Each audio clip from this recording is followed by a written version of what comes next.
Welcome to the Indie Film Hustle Podcast, episode number 5. Always make the audience suffer as much as possible. Alfred Hitchcock.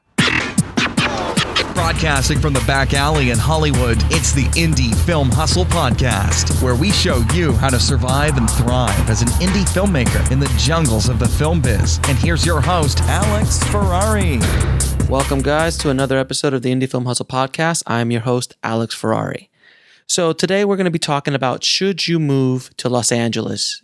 Do you need to move to Los Angeles in order to make it in the film business?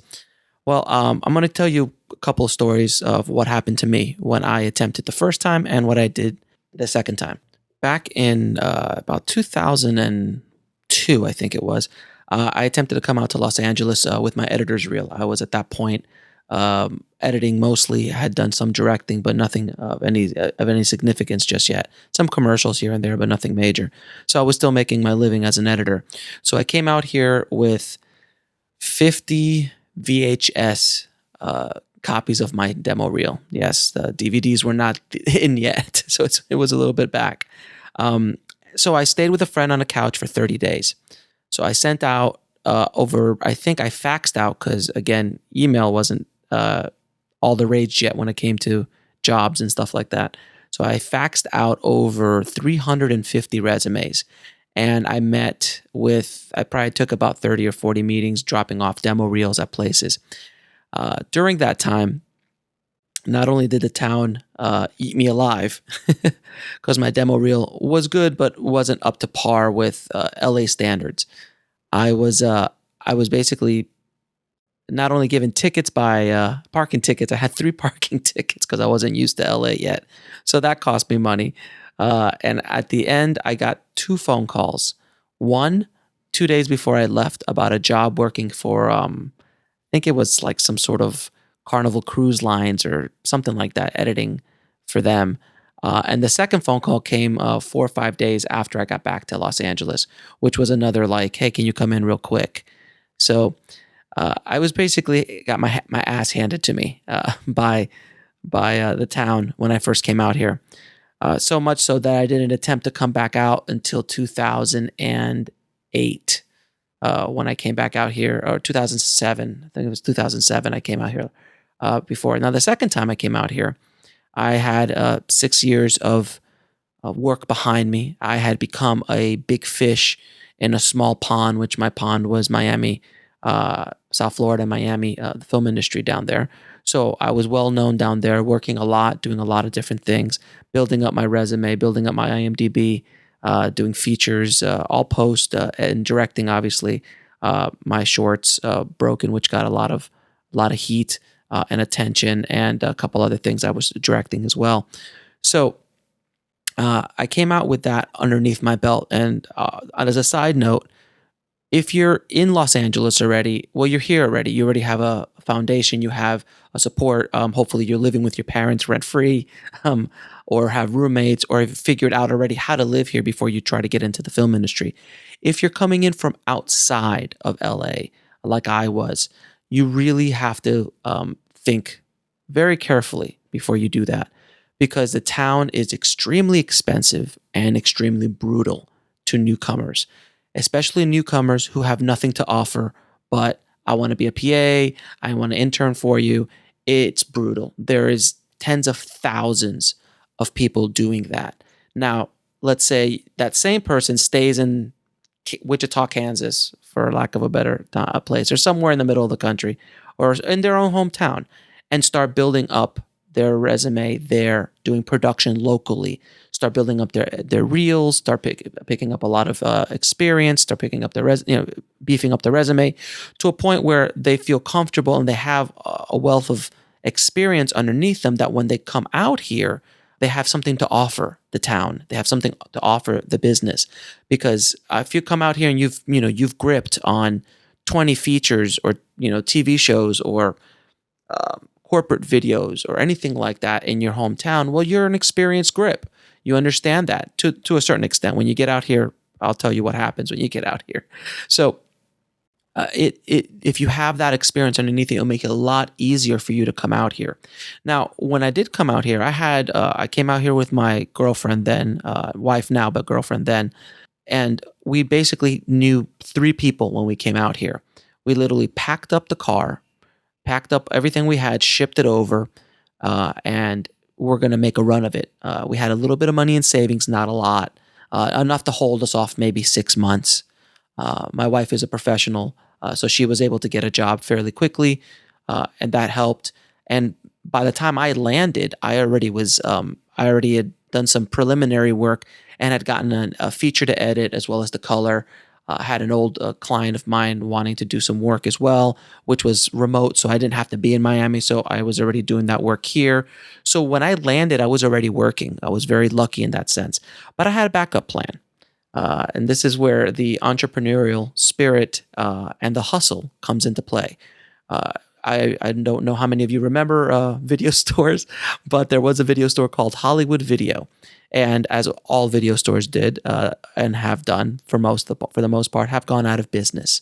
So Hollywood Video in my town in Miami in Fort Lauderdale area, um, they all went out of business. So what I started doing was going in and buying out the store of all of their used DVDs and video games and things like that. So what I did was the first time I did it, first store I did, I might have spent $100. Off of that $100, I made about $900 on Amazon selling them. And my wife said, "Wow, you're pretty good at this." I'm like, "Yeah, I guess I did." And off of like really bad titles, nothing, no A-list stuff, just like kind of crappy stuff. And I was still able to make $900 in probably a few weeks. So just selling on Amazon.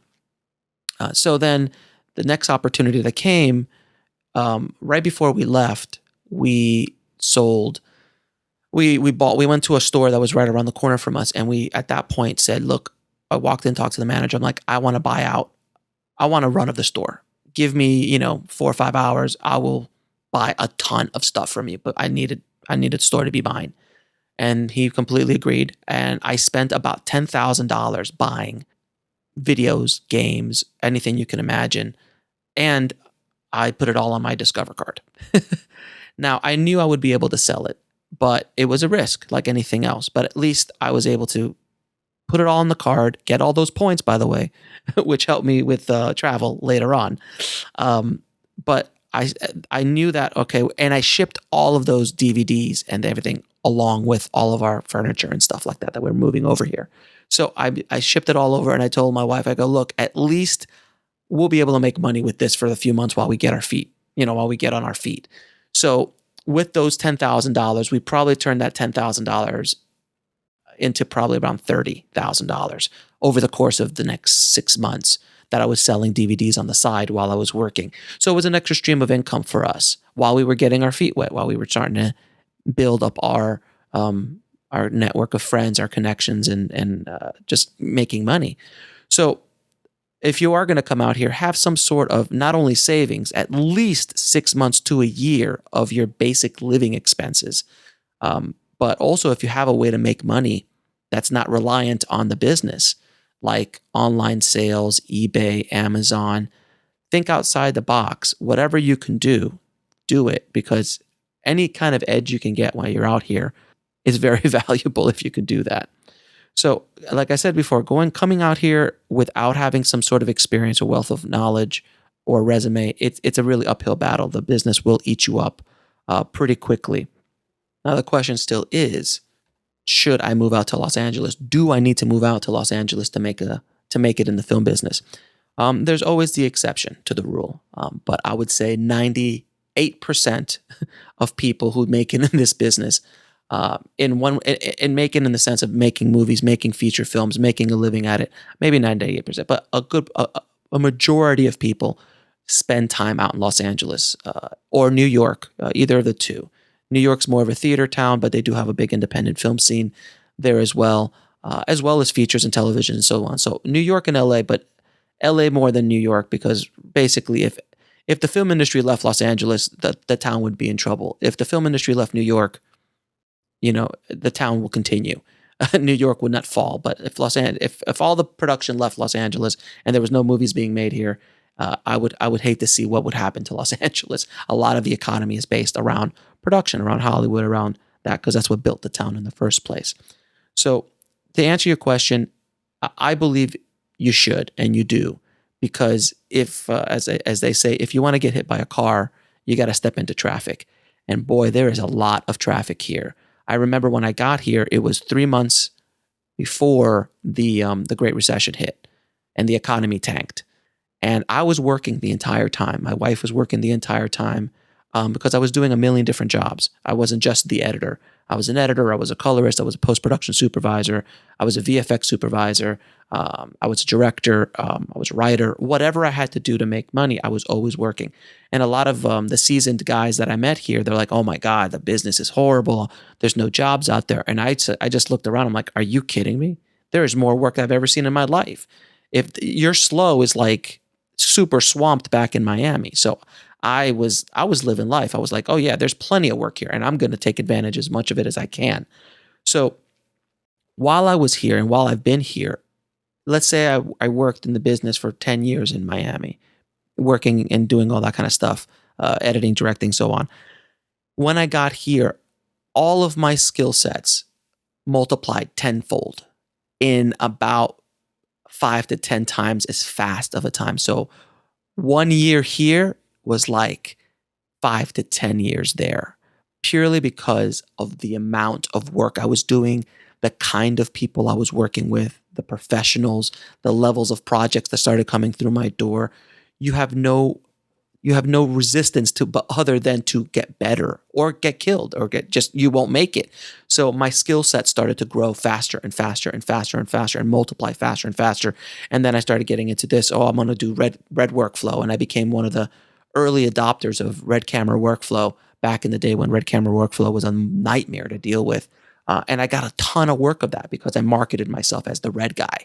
And I got a ton of work doing red workflow for post-production. So is it something that you should do? I think you do. I think it's amazing to do so, but you have to do it at the right time. You're never going to be able to meet as many people in the business as you will spending a year or two here. All the big directors have done time in Los Angeles. Robert Rodriguez, who now has his home and, factory, his magic factory over there in Austin, he spent a couple years here working on the back lots, making those connections, doing his time. Tarantino obviously still lives here. A lot of David Fincher, a lot of these guys all did their time here because you learn a lot. You make those connections. You have access to amazing amounts of resources that you have nowhere else.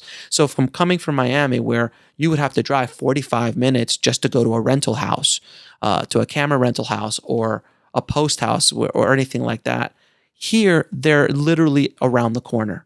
Everywhere you look, there's someone has a post house, someone has a camera rental house. And if it's not a company, there's a guy with a full red package who's willing to come out and shoot for you for the weekend because he wants to, put some more stuff on his reel, or there's a guy, there's everybody here has an editing system. Everybody here has, a color suite in their backyard. It's crazy.